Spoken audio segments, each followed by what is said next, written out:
After talking about metaphor as a figure of speech, now we shall go ahead with another type of figure of speech, that is personification. Now, look, in our day-to-day lives, many times we come across such kind of comparisons, such kind of things. Sometimes the sun smiles, the wind whispers to the trees, and the shadow of the leaves dance in the wind. Now, look at read this example. You realize sometimes the sun smiles, the wind whispers to the trees, and the shadow of the leaves dance in the wind.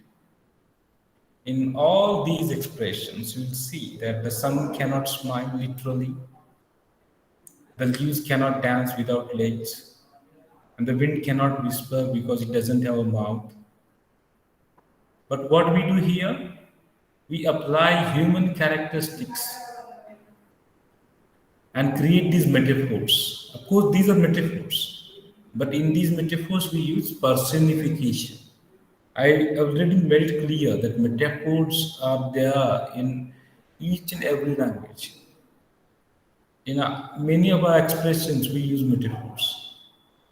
Smiling of sun is again a metaphor only, but here what we do, we apply human characteristics and we create these metaphors to describe a scene. So, personification is a figure of speech in which an idea or thing is given human attributes.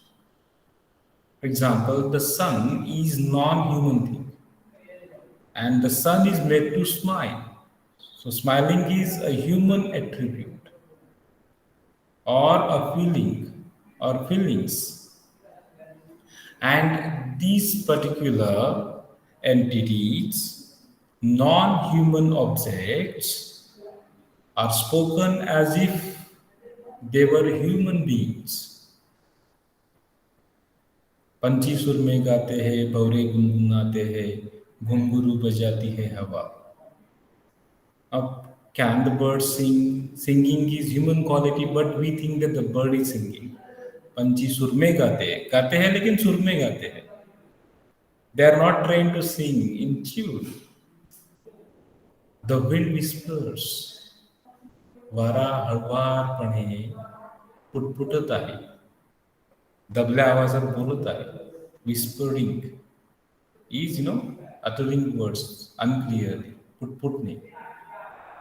And the leaves are dancing. They don't have legs to dance, but they are made to dance. So, what is personification? Personification is a common form of metaphor in that human characteristics are attributed to non-human things. मानवी गुणधर्म बहाल केले जातात त्या गोष्टी मानव विरहित आहेत, मानव नाही आहेत. Okay, so this kind of figure of speech allows writers, poets to create life and motion within inanimate objects, animals, and even abstract ideas by assigning them recognizable human behaviors and emotions.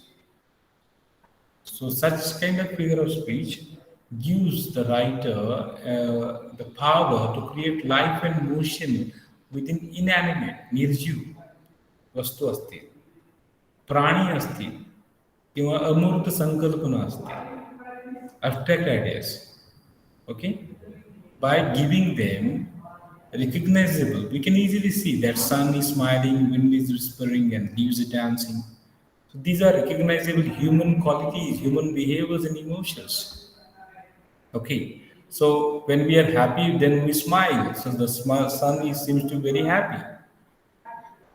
We shall see some more examples of personification from our everyday expressions. They are found in everyday expressions. For example, my alarm yelled at me this morning. My alarm yelled means to shout very loudly. My alarm was shouting at me this morning.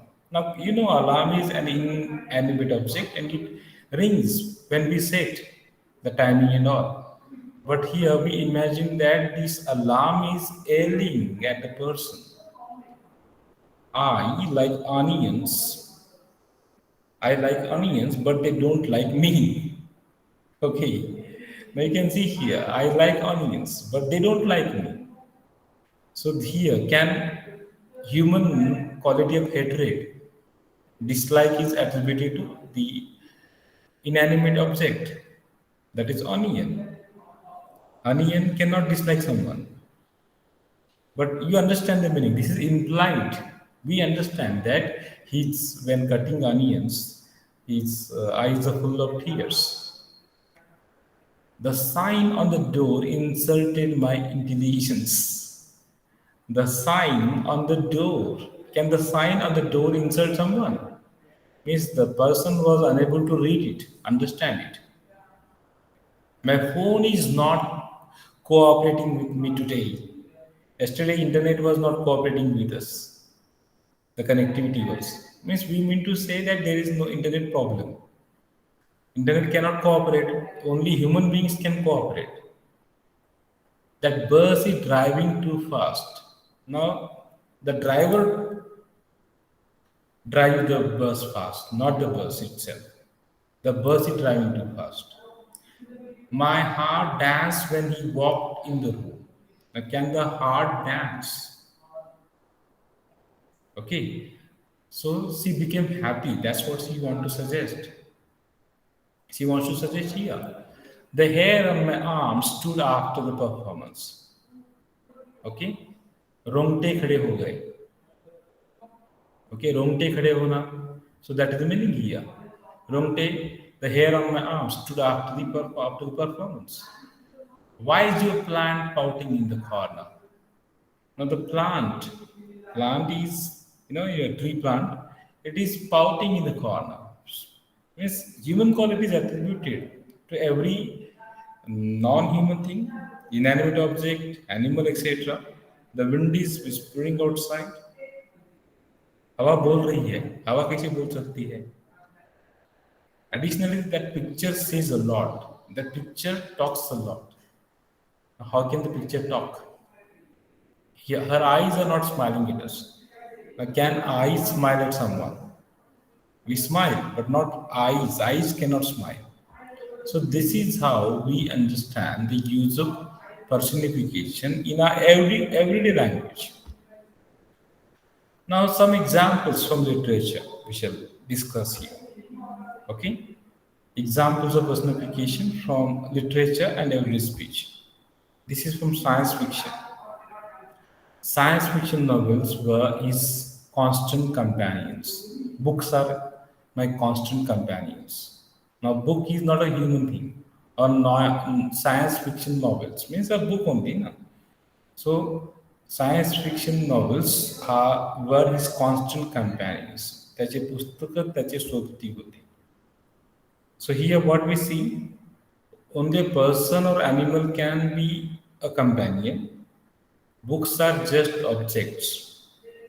But this personification tells us that the books mean a lot to him. काय म्हणायचंय? त्याच्यासाठी पुस्तक खूप काही आहे. His close friends, because they must have brought happiness in his life, as the friends would. Okay, मेरे गीत ही मेरे दोस्त थे.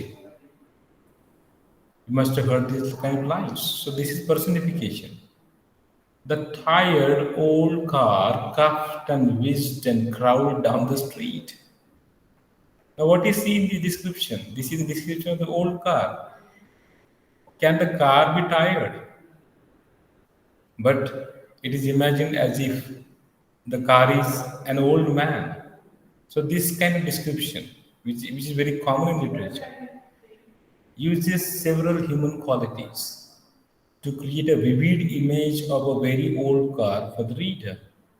Just like the old man, coughing and whizzing and crowding down the street, walking very slowly. The car is compared with the old person, aged person.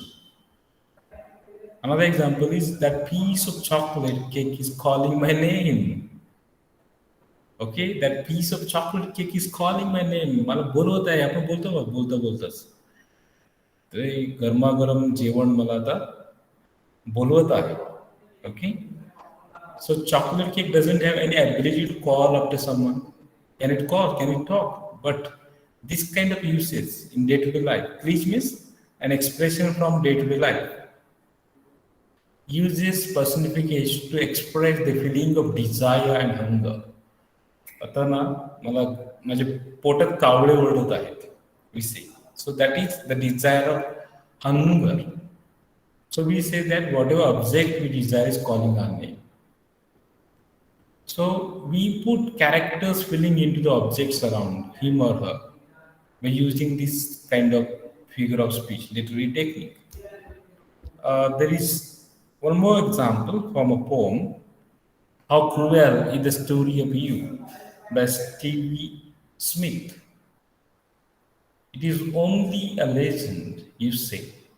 But what is the meaning of that legend, if not to give blame to women most and most punishment?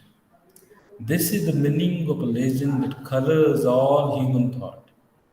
It is not found among animals. How cruel is the story of you? What responsibility it has in history for misery? So you must be knowing something about Adam and Eve. So this is referring to a story of Eve. And the story is cruel. Can the story be cruel? Cruel is being cruel is human quality. Okay. So in these poems, Smith personified the story of Eve. Okay, from the first book of Bible, Genesis. You must be knowing the story. Adam and Eve ची कथा तुम्हाला माहिती असेल.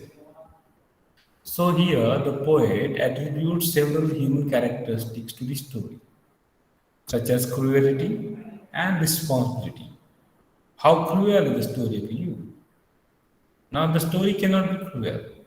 A person, an animal can be cruel. What responsibility it has? Now a story cannot have responsibility. A person has a responsibility. So she is attributing human qualities to non-human things here. The abstract idea, story is the abstract noun. Now, why is personification used in literature, in poetry, etc.? The use of personification provides personality, energy, will, and emotion to a lifeless scene. It brings life, liveliness. For example, the sun rose is a very plain description. But if you say that the sun stretched its golden arms, climbed above the mountains, and smiled down on us, how beautiful it is. आपण फक्त म्हटलं सूर्य उगवला असं म्हणण्याऐवजी सूर्याने आळस देत आपले arms पसरवले, okay, हात पसरवले आणि तो डोंगरावर पर्वतावर चढला आणि माझ्याकडे पाहून हसला, आपल्याकडे पाहून हसला. How beautiful it is. So the giving the sun golden arms creates a vivid image of the sun's rays and climb made the sun more like a person getting out of bed. जणू काही आपल्या अंतरुणातून बाहेर पडत आहे सूर्य, अशी कल्पना केली आहे. And smile gives us a positive feeling about the day. जणू काही सूर्य आपल्याकडे पाहून हसत आहे. आपल्या दिवसाची सुरुवात कशी होते पहा. सो if the author wanted to convey a negative feeling, he or she could have said the sun glared down at us angrily. But he wanted to give the negative feeling, positive meaning, positive message. So this is how we understand personification.